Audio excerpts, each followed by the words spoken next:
సిద్ధపడదాం. పరిశుద్ధాత్ముడు మనతో మాట్లాడేలాగిన మన హృదయాలను సిద్ధం చేసుకుందాం. ప్రార్థన. సకలాశీర్వాదములకు కారణభూతుడను మహిమాన్వితుడైన మా తండ్రి, నీ ఘనమైన పరిశుద్ధమైన నామమునకు స్తోత్రాలు చెల్లిస్తున్నాం. అయ్యా, ప్రాముఖ్యమైన సమయంలో మేము వచ్చిండగా నీ వాక్యం వినడానికి కావాల్సిన సిద్ధపాటును మీరు మాకు దయచేయండి. వినగలిగిన చెవులను, గ్రహింపగలిగిన హృదయములను దయచేయండి. ఈ స్వరము ఎందరికైతే వినబడుచున్నదో ప్రతి ఒక్కరి హృదయాలలో నీ వాక్యం ఫలింపచేయండి తండ్రి. విత్తనము నాటబడి మొలిచి చిగురించి ఎలా అయితే ఫలిస్తుందో అటు రీతిగా నీ వాక్యము ఫలించినట్టు సహాయం చేయమని అడుగుచున్నాం. విత్తబడిచిన ప్రతి ఒక్క మాట ద్వారా అనేక హృదయములు నీకు ఆకర్షితులై నీ సత్యమును ఎరిగి నీ వైపు తిరిగినట్టు సహాయం చేయమని అడుగుచున్నాం తండ్రి. మేము ధ్యానిస్తూ ఉండగా మమ్మల్ని మేము సరి చేసుకుంటూ నీ వాక్యములో, నీ పరీక్షల్లో, మా విశ్వాసంలో మేము ఇంకనూ బలపడినట్టు సహాయం చేయండి. నీ కృపద ఇచ్చండి. మా చుట్టూ నీ అగ్ని కంచి వేయమని అడుగుచున్నాం తండ్రి. యవనస్తుడైన నన్ను నిలబెట్టి ఉండగా నీ సిలువ చాటును నన్ను మరుగుపరిచి నీ ఆత్మతో నీ శక్తితో నింపి నా నోటిని నీ మాట ఉంచి ప్రభువా నీవే మాట్లాడమని అడుగుచున్నాం. మనుషుల జ్ఞానం అయితే కాదు కానీ నీ జ్ఞానము, నీ ప్రభావం మాత్రమే పనిచేయాలి తండ్రి. మా ద్వారా నీ నామం ఇంకనూ గణపరచబడినట్లు నీవే బహుబలముగా వాడుకోమని అడుగుచున్నాం. సహాయం చేయండి, కృప దయచేయమని నజరేయుడును పరిశుద్ధుడైన యేసుక్రీస్తు వారి నామమున అడిగి వేడుకొనిచున్నాము పరమ తండ్రి, ఆమేన్. అందరికీ ప్రభువైన యేసుక్రీస్తు నామమున అందరికీ వందనాలు. అయితే నేటి దినాన పరిశుద్ధాత్ముడు మనతో మాట్లాడుచున్న అంశం ఏమనగా, నేడే రక్షణ దినము అనగా ఈ దినమే లేదా ఈ సమయమే రక్షణ దినము అనే అంశం మీద పరిశుద్ధాత్ముడు మనతో మాట్లాడనై ఉన్నారు. ఎందుకు నేడే లేదా ఈ సమయమే రక్షణ సమయము లేదా రక్షణ దినం అని దేవుడు మాట్లాడుచున్నాడు అని ఆలోచన చేస్తే గనక అదే వాక్యం సెలవిస్తున్నది, దినములు చెడ్డవి గనక సమయమును పోనేక సద్వినియోగం చేసుకున్నామని వాక్యం అనేక మార్లు హెచ్చరిస్తుంటుంది. ఎందుకనగా ఈ దినము లేదా ఈ సమయము మన నుండి గడిచిన తర్వాత అది మరలా మన యొద్దకు తిరిగి రాదు. అయితే దాన్ని మనం సంపాదించాలని ఎంత ప్రయత్నించినా మానవ తరము కాదు. ఎందుకనగా కాలములు, సమయములు, సమస్తములు కూడా ఎవరి ఆధీనంలో ఉన్నవి? సృష్టికర్త అయినటువంటి దేవుని యొక్క ఆధీనంలో ఉన్నవి. గడిచిన సమయం ఏమి కూడా తిరిగి రాదు. నీవు బ్రతికి ఉన్న సమయంలోనే నీవు నీ ఇంటిని చక్కబెట్టుకోవాలి. వెలిగి ఉన్నంత సమయంలోనే నీ ఇంటిని చక్కబెట్టుకోవాలన్న రీతిగా మనం బ్రతికి ఉన్నంత సమయంలోనే, ఈ ఆయుష్ కాలంలోనే మన ఇంటిని అనగా ఈ దేహమును లేదా ఈ ఆత్మను లేదా మన కుటుంబమును మనం ఎలా చేసుకోవాలంట? పరిశుద్ధముగాను దేవునికి ఇష్టమైన రీతిగాను మనము మార్చుకొని మనము దేవునికి ఇష్టమైన బిడ్డలుగా ఏర్పాటు చేయబడి ఉండాలి. హల్లెలూయా. అందుకే వాక్యం చదివిస్తూ ఉన్నది కీర్తన గ్రంథము 3వ అధ్యాయం 8వ వచనము. పరిశుద్ధ గ్రంథం నుండి కీర్తన గ్రంథము 3వ అధ్యాయము 8వ వచనము. యెహోవాది నీ ప్రజల మీదకి నీ ఆశీర్వాదము వచ్చునుగాక. హల్లెలూయా. రక్షణ ఎవరిదంట? రక్షణ ఎవరి దగ్గర ఉంటుందంట? ఈ రక్షణ యెహోవాదే. ఎవరు యెహోవా? సర్వ సృష్టిని తన నోటి మాట ద్వారా కలుగజేసిన ఆ పరమ తండ్రి అయినటువంటి దేవాతి దేవుడే మనకు రక్షణకారుడిగా ఉన్నాడు.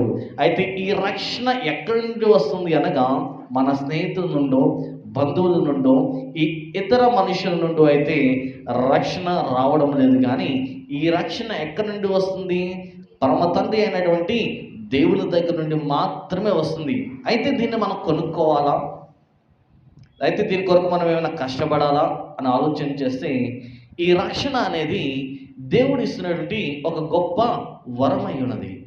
ఈ వరము ఒక బహుమానముగా దేవుడు మనకి ఇస్తూ ఉన్నాడు. ఈ బహుమానం ఎలాంటిది అంటే, ఒక క్షణమో లేకపోతే 2 దినములో లేకపోతే 1 సంవత్సర కాలంలో మనతో ఉండేది కాదు. ఇది ఒక అద్భుతమైన బహుమానమై ఉన్నది. అయితే ఈ బహుమానమును దేవుడైతే మనకి ఇవ్వడానికి సిద్ధంగా ఉన్నాడు, ఆయన ఇచ్చి ఉన్నాడు కూడా. అయితే ఎవరైనా ఒక వ్యక్తి మనకు బహుమానం ఇస్తే, బహుమానం వచ్చింది అని అలా ప్రక్కన పెట్టి మనం దాన్ని చూస్తూ ఉంటే దానికి ఏమైనా గుర్తింపు వస్తుందా? దాన్ని మనం గుర్తించగలమా? గుర్తింపు రాదు. అలాగే దేవుడు ఇచ్చినటువంటి ఆ మహా అద్భుతమైన గొప్ప వరము, ఆ రక్షణ అనేటువంటి ఆ బహుమానమును మనము పొందుకొని దాన్ని గుర్తించినప్పుడు మాత్రమే అది రక్షణ అని మనకు అర్థమవుతుంటుంది.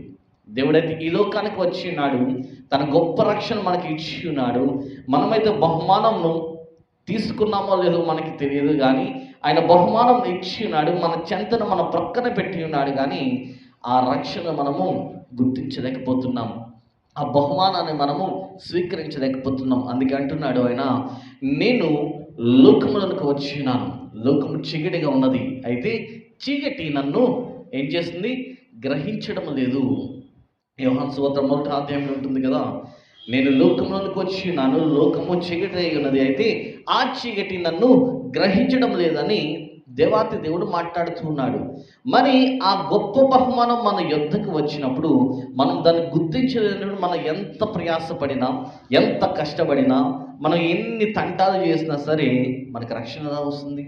ఒకవేళ మనం బాప్తీసం పొందుకున్నాం, ఒకవేళ మనం వాక్యాన్ని వింటూ ఉన్నాం, మనం ప్రతి నెల ప్రభు బలం తీసుకుంటున్నాం, ఆయన వాక్యాన్ని మనం ధ్యానిస్తూ ఉన్నాం, ఆ రక్షణను అసలు ఆ ద్వారమును మనం తెరవకపోతే, దేవుడు మన హృదయం దగ్గర నుంచి మన తలుపులు తడుతూ ఉన్నప్పుడు మనం దానిని గ్రహించకుండా, ఆయన మనలోనికి ఆహ్వానించకుండా, మన జీవితంలోనికి ఆయన ప్రవేశం లేకుండా, మన జీవిత సమయంలో ఆయనకు స్థానం లేకుండా, మనం ఎన్ని బలియాగములు అర్పించినా, ఎన్ని సమర్పణలు చేసినా, ఎన్ని అర్పణలు అర్పించినా సమస్తమును ఏమవుతుంది, వ్యర్థమే.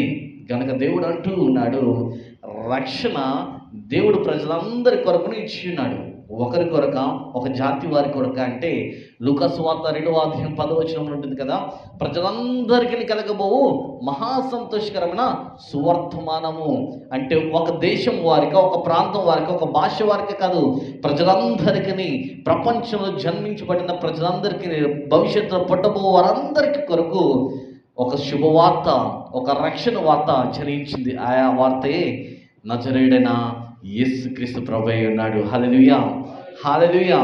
అయితే ఈ రక్షణ మనకి ఎలా వస్తుంది అంటే, మనము దానిని అంగీకరించినప్పుడు, మొదటిగా అది రక్షణ వచ్చింది అని మనము కనుగొనాలి. మనం సిలువ పాటలు పాడుతూ ఉన్నాము, యేసుక్రీస్తు ప్రభు సిలువ యాగమై ఉన్నాడని అనేక మార్లు మనం మాట్లాడుతున్నాము, ఆలోచన చేస్తున్నాము, వింటూ ఉన్నాము. ఎప్పుడైనా ఆ సిలువ యాగమును ధ్యానించామా?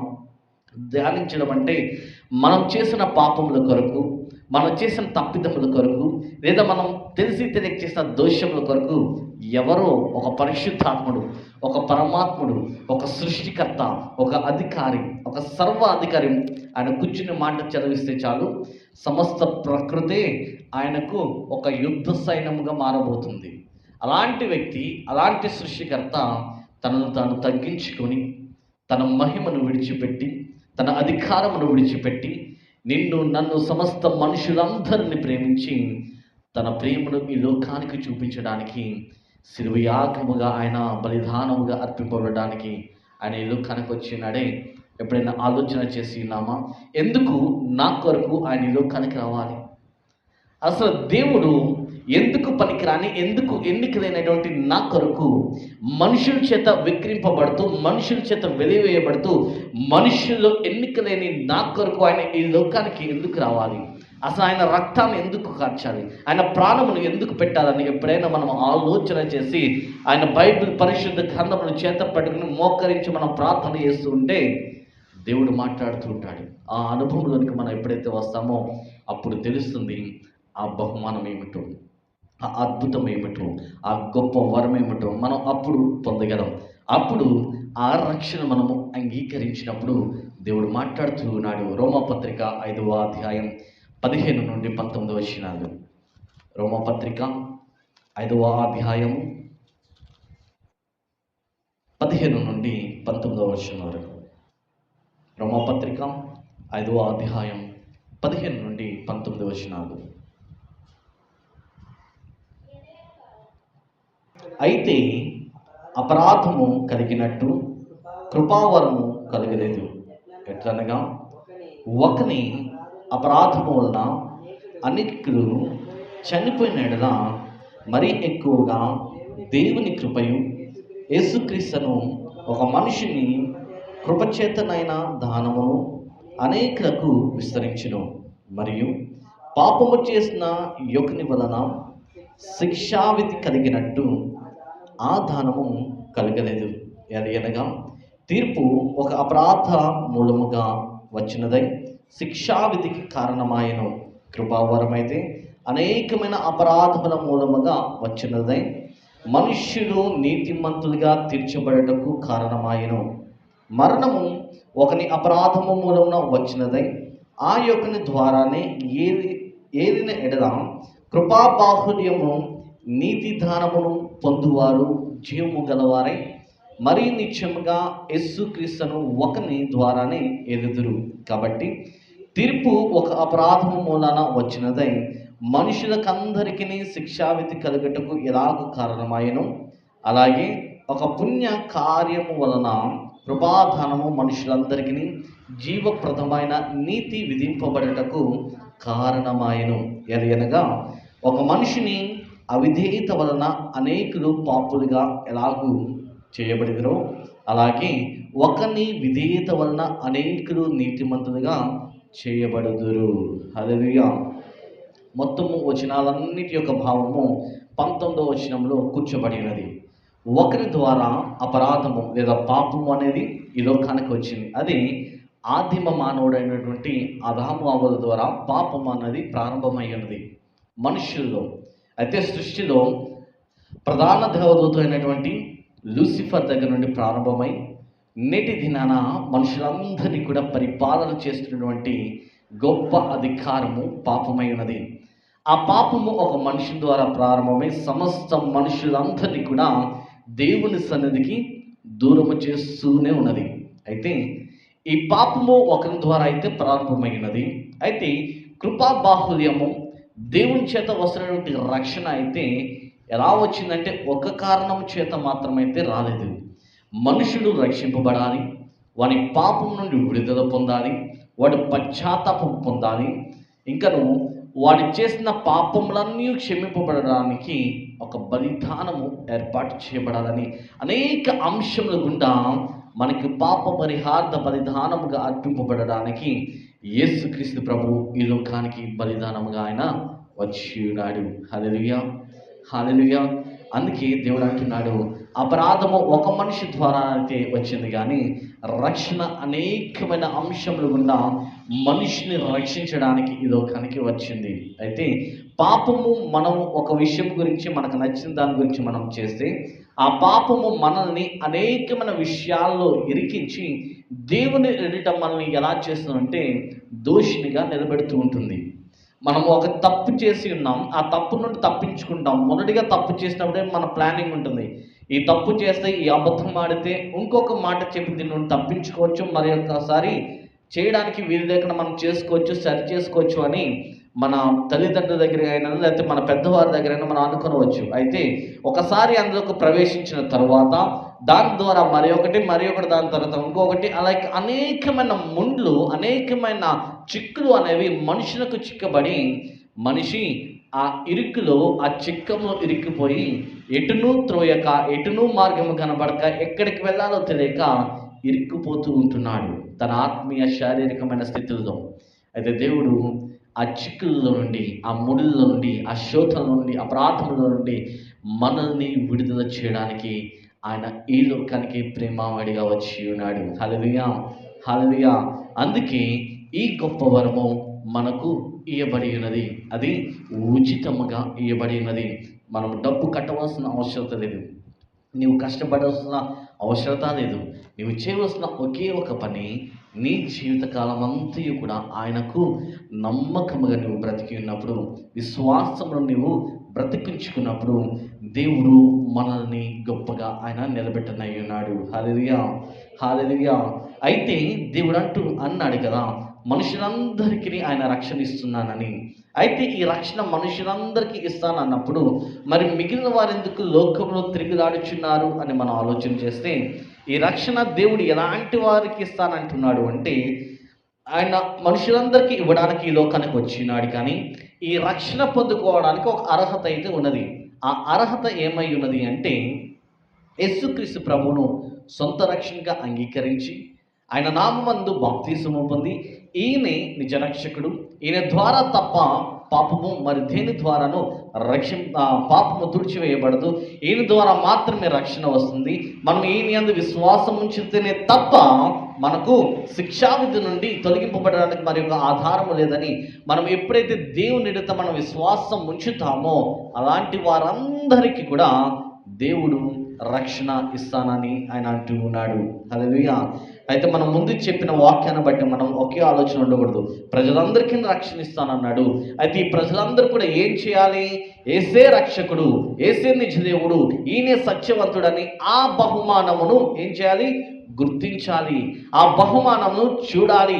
ఆ బహుమానమును పొందుకోవాలి.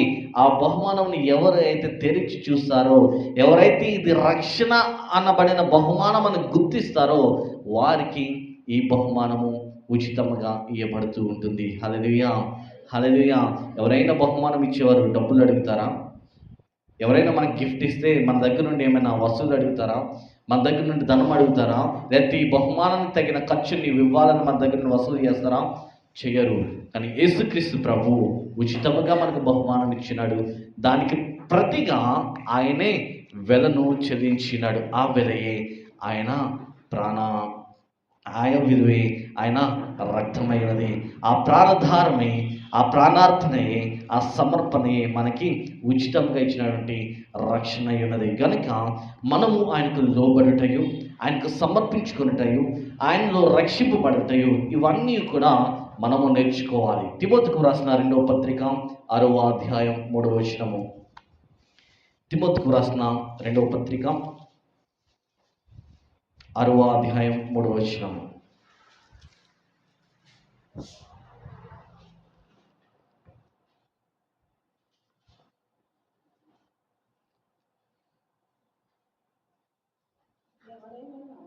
ఆరవ అధ్యాయము 3వ వచనము. 2వ తిమోతికు రాసిన పత్రిక, కొరింథీయులకు రాసిన పత్రిక, క్షమించాలి, కొరింథీయులకు రాసిన 2వ పత్రిక 6వ అధ్యాయం 3వ వచనం, 162వ పేజీ. మా పరిచర్య నిందింపబడకుండు నిమిత్తము ఏ విషయంలోనైనాను అభ్యంతరమేమీ కలుగ చేయక శ్రమల యందును, ఇబ్బందుల యందును, ఇరుకుల యందును, దెబ్బల యందును, చెరసాలలోను, అల్లర్లలోను, ప్రయాసంలోను, జాగరణంలోను, ఉపవాసంలోను మిగుల ఓర్పు గలవారమై పవిత్రతతోనూ, జ్ఞానముతోనూ, దీర్ఘశాంతముతోనూ, దయతోనూ, పరిశుద్ధాత్మ వలనను, నిష్కపటమైన ప్రేమతోనూ, సత్యవాక్యము చెప్పుట వలనను, దేవుని బలము వలనను, కుడి ఎడమల నీతి ఆయుధములు కలిగి ఘనతల వలనను, సుకీర్తి దుష్కీర్తుల వలనను దేవుని పరిచారకులమై ఉండి అన్ని స్థితుల్లో మమ్మును మేమే మెప్పించుకొనిచున్నాము. మేము మోసగాండ్రమైనట్లుండి సత్యవంతులము, తెలియబడిన వారమై ఉండినట్లు బాగుగా తీయబడిన వారము, చనిపోవచ్చున్న వారమైనట్లుండి ఇదిగో బ్రతుకుచున్న వారము, శిక్షింపబడిన వారమై ఉన్నట్లున్నాను, చంపబడిన వారము, దుఃఖపడిన వారమై ఉన్నట్లు ఎల్లప్పుడూ సంతోషించు వారము, దరిద్రులమైనట్లుండి అనేకులకు ఐశ్వర్యము కలిగించే వారము, ఏమీ లేని వారమైనట్లుండి సమస్తమును కలిగిన వారము. అయితే దేవుడు అంటున్నాడు, ఈ సమస్త క్రియలు అంటే మేము ఏమీ లేని వారముగా కనబడుచున్నాము, కానీ దేవుని యందు అన్నీ కలిగి ఉన్నాం. అయితే మేము సంతోషంగా కనబడుచున్నామేమో కానీ దేవుని పరిచర్య యందు దుఃఖము కలిగి ఉన్నాం. ఇంకనూ పరిచర్య అభివృద్ధి చెందాలని. అయితే మేము నష్టపోవచ్చున్నాము శారీరకముగా, కానీ ఆత్మీయ స్థితిలో దేవుని యందు మేము సమస్తమును పొందుకుంటున్నాం. ఇవన్నీ సమస్తమును మేము ఎలా పొందుకుంటున్నామంటే దేవుని మీద మేము ఆధారపడి మాత్రమే ఇవన్నీ మేము పొందుకుంటున్నామని అపోస్తలుడు సంఘమునకు హెచ్చరిస్తూ రాస్తున్నాడు. అయితే ఇవన్నీ మనం ఎప్పుడు పొందుకుంటామని వీరు సెలవిస్తున్నారంటే మనము దేవునికి లోబడినప్పుడు, మనము దేవునికి ఖచ్చితమైన సమర్పణ కలిగి ఉన్నప్పుడు, ఖచ్చితంగా మనము దేవునిలో అంటుకట్టబడి నిలబడినప్పుడు అనేక గొప్ప కార్యములు దేవుడు మన జీవితాల్లో జరిగిస్తూ ఉంటాడు. అయితే యేసుకు తండ్రి అయిన దేవుడు మనకి ఇచ్చినటువంటి ఒకే ఒక పని ఏమిటనగా, తన సొంత కుమారుని నమ్మండి అని ఆయన ఒక పని పెట్టి ఉన్నాడు. నా ప్రియ కుమారుడైనటువంటి యేసుక్రీస్తు యందు మీరు విశ్వాసం ఉంచండి అని తండ్రి ఒక పనిని పెట్టినాడు. మనము అదే పని చేయాలి. ఎంతమంది నమ్ముతున్నాం యేసుక్రీస్తు ప్రభువుని? నమ్ముచున్నాము అంటే అన్ని సమయాల్లో, అన్ని సందర్భాల్లో ఆయనను మనము నమ్మాలి. శ్రమ వచ్చిందనో, దుఃఖం వచ్చిందనో, సంతోషం వచ్చిందనో ఆయనను మనం విడిచిపెట్టేవారుగా ఉండకూడదు. బాధ వచ్చింది, ఈ బాధను ఆయన తొలగిస్తాడా? లేకపోతే అంతు పట్టలేని వైద్యులకి అంతు చెక్కని ఒక గొప్ప వ్యాధి వచ్చింది, నా దేవుడు వైద్యులకు పరమ వైద్యుడే అన్నాడు. వైద్యుల కన్నా గొప్ప వైద్యుడు ఉన్నాడు, ఈయనకి సాధ్యమవుతుందా అనే ప్రశ్న రాకూడదు. ఆయన అన్నిటి యందు గనుడై ఉన్నాడు, ఆయనకు అసాధ్యమైనదేది లేదు. అప్పుడు ఇలాంటి నమ్మకం మనం ఉన్నప్పుడు యేసయ్య నిజముగా రక్షకుడని మనము నమ్ముతాం. అది తండ్రి మన మీద పెట్టిన బాధ్యత. ఏంట బాధ్యత? ఆయన ప్రియ కుమారుని యందు మనము విశ్వాసం ఉంచాలి. ఆ విశ్వాసం మనం పొందుకున్నప్పుడు మన పాత రోత జీవితమును ఆయన మన నుండి తొలగించి నూతనమైన జీవితాన్ని ఆయన మనకిస్తాడు. చివరిగా రోమపత్రిక 6వ అధ్యాయం 23వ వచనము. రోమపత్రిక రాసిన పత్రిక 6వ అధ్యాయం 23వ వచనం. ఎలయనగా పాపము వలన వచ్చే జీతము మరణము, అయితే దేవుని కృపావరము మన ప్రభు అయిన యేసుక్రీస్తు నందు నిత్య జీవము. హల్లెలూయా. మనము చేసి పాపము వలన, దోషము వలన, ఈ అపరాధములన్నిటి వలన వచ్చే జీతము ఏమిటి? మరణము. అది ఏ మరణము?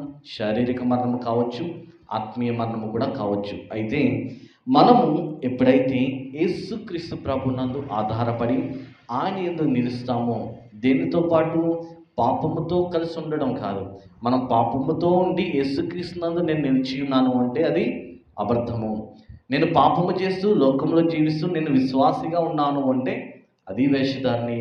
నేను పాపము చేస్తూ తెల్ల వస్త్రము ధరించుకుని బైబిల్ చేత పట్టుకుని నేను క్రైస్తవుని అని మనం చెప్పుకుంటే అది కూడా అబద్ధమే. దేవుడు అది కాదు, మనం ఆయన యందు నిలిచుట, పాపమును విసర్జించి పాపమును విడిచిపెట్టి పాపము జోలికి మనం వెళ్లకుండా, పౌలు అంటున్నాడు కదా, సమస్తమును కూడా ఎలా ఎంచుకున్నాడంట? పెంట కుప్పవలె ఎంచుకున్నాడు. మన పాప క్రియలన్నిటిని కూడా మనము కూడా పెంట కుప్పవలె ఎంచుకుని మరలా దాని వైపుకు మనం ఎన్నడూ తిరిగి చూడకుండా మనము నూతనముగా ఆయనలో నిలబెట్టబడినప్పుడు మనం నిజంగా నమ్మకముగా చెప్పొచ్చు, నేను క్రైస్తవుడను, నేను విశ్వాసిని, నేను మార్చబడి ఉన్నానని. మన అలవాట్లను మనం విడిచిపెట్టకుండా, మన తలంపులను మనం మార్చుకోకుండా, మన స్థితిగతులను మనము మార్చుకోకుండా నేను విశ్వాసిని, నేను క్రైస్తవుని అని చెప్పుకుంటే అది వ్యర్థమే కదా, అది వేషధారణయే కదా, అది అబద్ధమే కదా. అంటే మనము ఎవరిని మోసం చేస్తున్నాము? పరిశుద్ధాత్మని దగ్గర అబద్ధం ఆడుచున్నాం, ఆయనను మనం మోసం చేస్తున్నాం. తద్వారా మనల్ని చూచి అనేకులు మార్చబడతారే, మనల్ని చూచి అనేకులు నడిపింపబడతారే. మరి నీలో నాలో మాదిరి ఎక్కడ? గనక మనం ఆయనలో నిలిచి ఉండాలి అంటే మనము నిజముగా వీటన్నిటిని విడిచిపెట్టి మనము ఆయన వాక్యం చేత కడగబడినటువంటి నూతనమైన ఒక నిర్మాణము వలె, ఆయన వాక్యం చేత చెక్కబడినటువంటి ఒక నిర్మాణం వలె మనం ఉన్నప్పుడు దేవుడు అంటున్నాడు, యేసుక్రీస్తు నందు మనము నిత్య జీవం పొందుకుంటాం అంటున్నాడు. ఆ నిత్య జీవమే దేవుడు ఉచితముగా మనకిచ్చినటువంటి ఆ మహా గొప్ప ఉచితమైన బహుమానమైనది. హల్లెలూయా, హల్లెలూయా. ఆ వరమును నీవు గుర్తించినప్పుడు, ఆ బహుమానం నీవు గుర్తించినప్పుడు మాత్రమే దాన్ని మనము పొందుకొనగలం. దానికి గుర్తింపు లేనంత సమయం కూడా మూలన పెట్టబడిన ఆ గిఫ్ట్ లాగే ఉంటుంది తప్ప అది గుర్తింపు రాదు.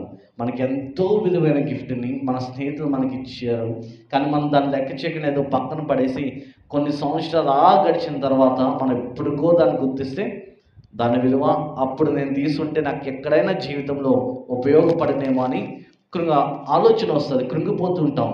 దేవుడు కూడా మనకి ఇచ్చినటువంటి గొప్ప బహుమానము ఎప్పుడో మనం పుట్టక మునిపే ఆయన మనకి గొప్ప బహుమానాన్ని ఇచ్చినాడు. అయితే దానిని మనం గుర్తించకుండా మన పనుల్లో, మన హడావిడిలో, మన అవసరాల్లో, మన ఆయాసంలో, మన జీవిత ప్రయాణాల్లో మనం ముందుకు పోతూ ఆ గొప్ప బహుమానమును, ఆ రక్షణ అనే బహుమానం మనం గుర్తించగలేదనుకోండి, మన మరణ సమయాల్లో మనకు గుర్తొస్తుంటుంది.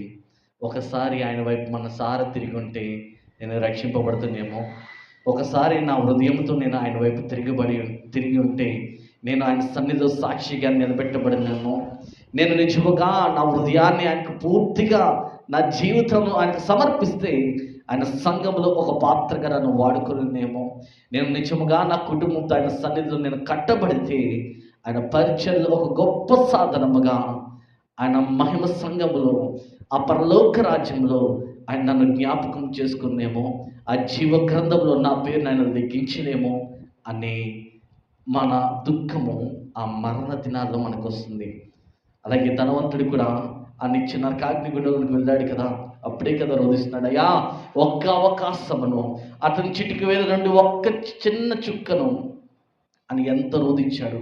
అదే రోదన మనం తప్పించుకోవాలి అంటే, ఆ రోదన మనకు కలగకూడదు అంటే, మనం బ్రతికి ఉన్నప్పుడే ఆ గొప్ప బహుమానం ఏమిటో తెలుసుకోవాలి. ఆ గొప్ప బహుమానం ఎలా పొందుకోవాలో తెలుసుకోవాలి.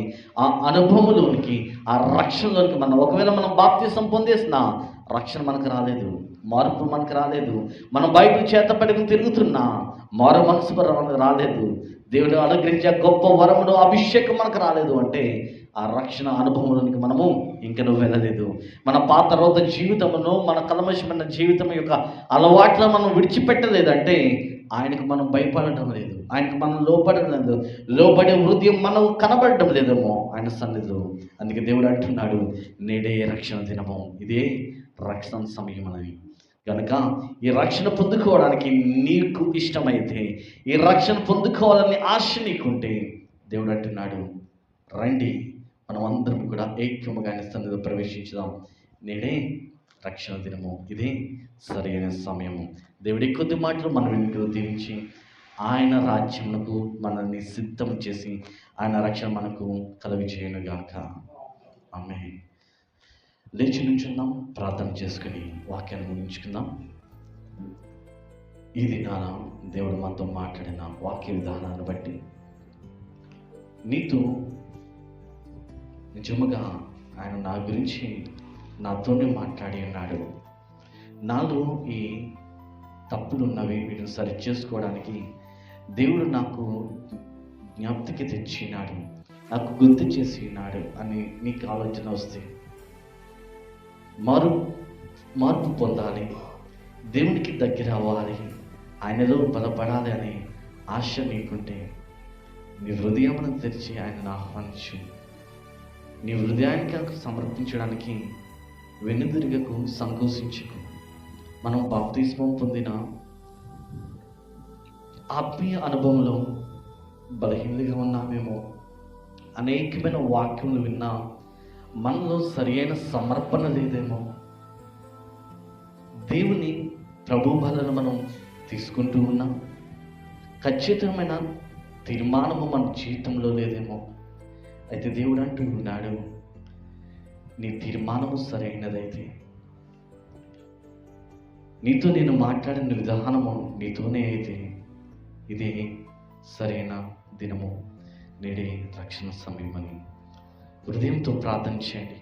హృదయంతో ఆయన నీలోనికి ఆహ్వానించండి, నీలోనికి, నీ కుటుంబంలోనికి ఆహ్వానించండి. నీ స్థితిగతులను, నీ దినములను మార్చగలిగిన సమర్థుడు నా యేసయ్య. నిన్ను ప్రకటిస్తున్న దేవుడు నమ్మదగిన వాడు, నిన్న, నేడు, రేపు ఏకరీతిగా ఉన్నవాడు. మాట ఇచ్చిన దేవుడు నెరవేరుస్తాడు తప్పైనా మాట తప్పని దేవుడు కాదు. ఆదియు అంతమునై ఏకరీతిగా ఉన్నవాడు అంటున్నాడు ఆయన. నేనే అల్ఫయు ఒమేగునై ఉన్నాడు, నేనే నీ దేవుడు, నేను తప్ప మరి ఒకరు వాడు లేడు అని ఆయన మాట్లాడుచున్నాడు. ఆయన సర్వ సృష్టికర్త అయినాడు, ఆయన నమ్మదగిన వాడైనాడు. మనందరి కొరకు కలవరి శిలువలో మనల్ని ప్రేమించి మన కొరకు మనం పొందవలసిన ఆ మరణ యాగము, ఆ మరణ బాధను ఆయన నీ కొరకు, నా కొరకు ఆ కలవరి శిలువలో ఆయన తన ప్రాణంనే పెట్టి ఉన్నాడు, తన రక్తంనే కార్చి ఉన్నాడు, తన శరీరం అంతటిని కూడా గాయములు పాటు చేసుకుని తన శరీరంలో ఒక రక్తపు చుక్క కూడా లేకుండా మన అందరి కొరకు కార్చి ఉన్నాడు. ఆ ప్రాణ త్యాగాన్ని బట్టి అయినా, ఆ శ్రమ బట్టి అయినా నీ హృదయము కదల్చబడడం లేదా? తన బ్రక్కలో బల్లెమును పుడిపించుకుని ఉన్నాడు, నేను నింపబడి ఉన్నాడు, అపహాసింపబడి ఉన్నాడు. ఒక సృష్టికర్త, ఒక సార్వభౌముడు, ఒక సర్వాధికారి మాట సెలవిస్తే చాలు సమస్తములు జరుగును. అలాంటి దేవుడు నిన్ను నన్ను రక్షించడానికి, మన పాపం నుండి మనకు విడుదలనివ్వడానికి ఆయన మరణమునే పొంది ఉన్నాడే, అవమానింపబడి ఉన్నాడే, ముఖం మీద ఉమ్ము వేయించుకున్నాడే, వందలాది మంది మధ్య తలదించుకొని ఉన్నాడే, హింసింపబడి ఉన్నాడే. కుటుంబంలో, స్నేహితులు ఎవరో మన కోసం నిందింపబడితేనే హృదయం కదిలింపబడి కన్నీరు కాస్తామే. అలాంటిది నిన్ను సృష్టించిన సృష్టికర్త, నిన్ను నిర్మించిన నిర్మాణకారుడు నీ కొరకు ప్రాణం పెట్టి ఉన్నాడు. నీ హృదయం కదలడం లేదా? ఒకసారి ఆయన నీతో మాట్లాడుచున్నాడు.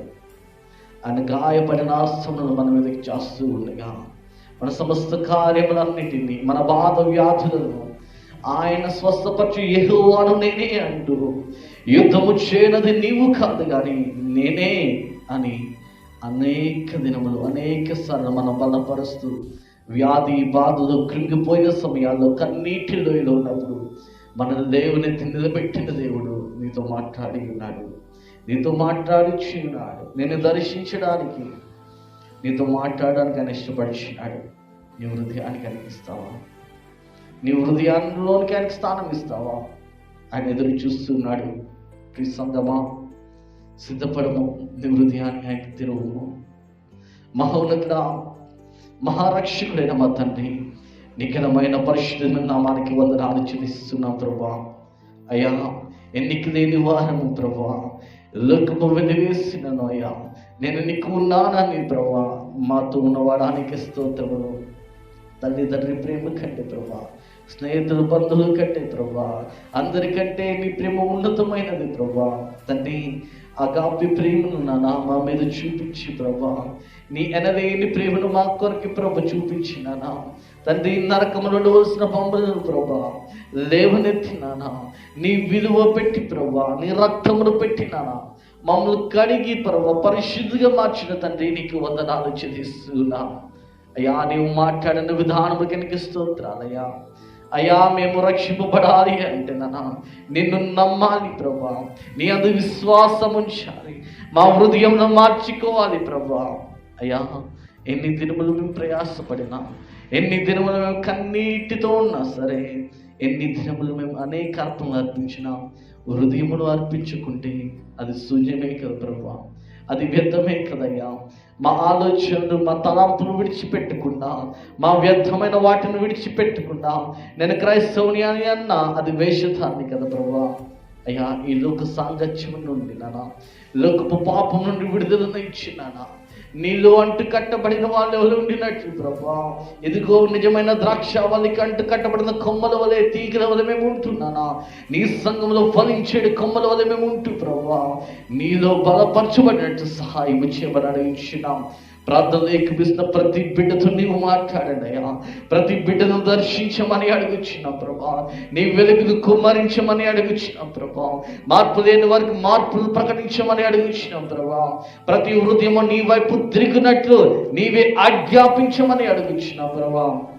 లోకపు అధికారము కింద, లోకపు ఏలుబడిన ఉన్నటువంటి ఏ హృదయమును కూడా ప్రభా నశించకుండా నానా నీ అధికారములకు వచ్చినట్టు సహాయం చేయండి.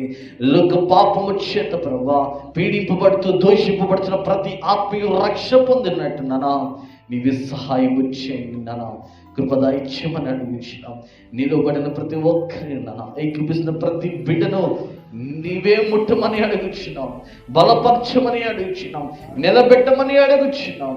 నీ గొప్ప రక్షణ దయచేయండి, నీ గొప్ప రక్షణ దయచేయండి అన్నా, నీ రక్షణ అనుభవానికి నడిపించమని అడుగుచున్నాం. ఈ స్వరము ఎందరికైతే వినబడుచున్నదో ప్రతి ఒక్కరికి నీ రక్షణను ప్రకటించండి ప్రభా, మారు మనసును ప్రకటించండి ప్రభా. అయ్యా దయచేయండి నాన్న, సహాయం చేయండి.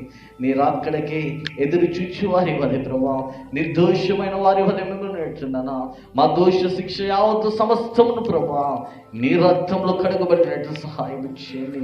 కృపదయచేయండి నాన్న. నీ వాక్యం చేత మమ్మల్ని మేము సరి చేసుకుంటూ నీకు ఇష్టమైన పాత్ర వల్ల మేము ఉండినట్టు సహాయం చేయండి. కృపదయచేయండి. నీ చిత్తమైతే నీ రాకడ ఆలస్యమైతే ప్రభా మరి ఒకసారి నీ సన్నిధిలో మేమందరూ కూడా కలిసి ఆరాధించి నిన్ను స్తుతించే భాగ్యం మా అందరికీ దయచేయమని అడిగినాం. తిరిగి వెలుచుండి వారి ప్రయాణం అంతటా తోడుగా ఉండండి ప్రభానికి వందనాలు. నీ దైవదాసులు బలపరచండి, ఇంకా నుండి పరిచయలు వాడుకుని యవ్వన ప్రాయంలో మమ్మల్ని నిలబెట్టుకున్న విధానం బట్టి వందనాలు తండ్రి. నీకు స్తోత్రాలు. మమ్మల్ని ఇంకను నీ జ్ఞానము చేత, నీ వాక్యం చేత, నీ ఆత్మతో మమ్మల్ని నింపి తండ్రి నన్ను అంతాన్ని బట్టి ప్రభావ ఇంకా నీ పరిచయలు బహుబలముగా వాడుకున్నామని అడిగించినాం. తన యవ్వన బిడ్డలందరూ ప్రత్యేకముగా వారిని దర్శించి వారితో మాట్లాడిన ప్రభా, ఎవరు ఏ అక్కడి కొందరు నీ సన్నిధికి వచ్చినారో సంతృప్తిగా సంతోషకరంగా తిరిగి వెళ్ళినట్లు దయచేయండి, సహాయం ఇచ్చేయండి, నీ కృప దయచేయమని అడుగుచున్నాం. అయ్యా తండ్రి, మేము ఇంకనూ ఏమైతే మర్చినామో సమస్తమును ఎరిగిన వాడు ఇంకనూ అనేక మంది మిమ్మల్ని నడిపించండి. నీ సత్యవాక్యములు విని అంగీకరించి నీ వైపు తిరిగి నీళ్ళు స్థాపింపబడే వారుగా నీవే కార్యము జరిగించమని నజరేయుడు పరిశుద్ధుడైన యేసుక్రీస్తు వారి నామమున అడిగి వేడుకుంటున్న మా పరమ తండ్రి, ఆమేన్. తండ్రికి కుమారునికి పరిశుద్ధాత్మీయ కృపా కాపుదల రక్షణ ఇప్పుడు ఎల్లప్పుడూ సకల పరిశుద్ధులకు మనకు మన సంఘముకు మన పరిచయకు ఈ వాక్యం విన్న ప్రతి ఒక్కరికి ఆయన కృప ఎల్లప్పుడూ తోడే నడిపించును గాక.